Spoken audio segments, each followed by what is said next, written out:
আসসালামু আলাইকুম রহমতুল্লাহি ওবরাকাতু। সবাই কেমন আছেন? আমি ভালো আছি। শুরুতে মহান রব্বুল আলামিনের প্রশংসা। যার অশেষ রহমতে আমরা এখনো সুস্থ সবলভাবে বেঁচে আছি। রাসূলুল্লাহ সাল্লাল্লাহু আলাইহি ওয়াসাল্লামের প্রতি শত কোটি দরুদ।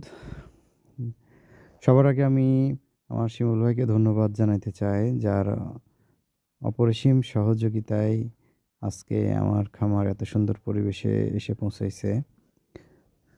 তো যারা ব্ল্যাক সোলজার খামারি আছেন, সবাইকে তাদের চেষ্টার জন্য কৃতজ্ঞতা এবং ধন্যবাদ জানাই যে তারা এ ধরনের একটা পদক্ষেপ গ্রহণ করছেন।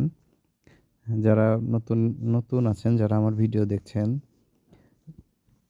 আপনারা চাইলে এই ধরনের একটা উদ্যোগ গ্রহণ করতে পারেন। এটা একটা মহৎ কাজ। এতে যেমন পরিবেশের রক্ষা হয়, তেমনি আপনি আপনার মাছ, মুরগি, হাঁস, পশু-পাখির খাদ্যর খরচ যেটা নিয়ে আপনারা সবসময় চিন্তিত থাকেন, সেটা আপনি অনেকটা অংশে কমাইতে পারবেন। আপনার বাসাবাড়ি, বাজারঘাট, দোকানের যে পচনশীল যে পদার্থগুলো আছে, তো সেগুলো আপনারা কালেক্ট করে এগুলার খাদ্য হিসেবে ব্যবহার করতে পারেন।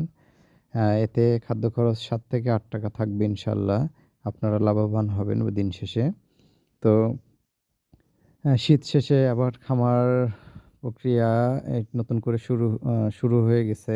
শীতে একটু সার্কেলগুলা, অর্থাৎ যে লাইফ সার্কেল আছে, এটা আ স্লো হতে অনেক সময় থেমে যায়। একটা সময় থেমে যায়। আবার যখন রোদ ওঠে, তাপমাত্রা বৃদ্ধি হয়, তখন আবার শুরু হয়।